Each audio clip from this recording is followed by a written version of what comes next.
Welcome to This Explainer. Today, we're exploring a crazy anomaly. What if a building was actually a macro predator? Meet Nathan. He's a super precise structural surveyor who just bought this quiet little hemlock cottage in Maine.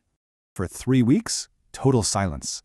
But then, on night 24, Nathan noticed a really terrifying spatial discrepancy. He used his laser measure, and wow, the real dimensions clashed violently with his original architectural blueprints. Literally 2 whole feet of solid space had just vanished. It completely defied all standard laws of architecture. So look at this timeline. The house quickly shifted from passive silence into this slow, deliberate constriction phase. By week 2, doors were actually pinching shut. Nathan was brushing against both hallway walls at the same time. The power didn't just snap, you guys. It was squeezed out. And in the dark, he heard breathing. The terrifying reality really set in here.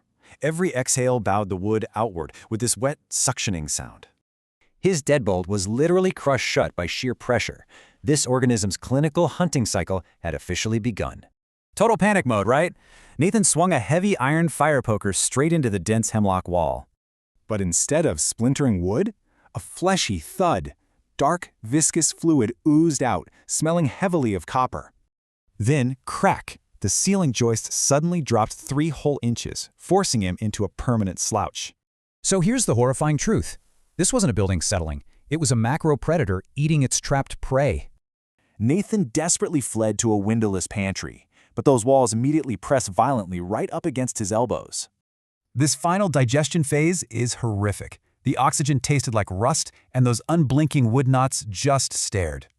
With his collarbone cracking, the wet wood actually softened, weaving its fibers permanently right into his skin.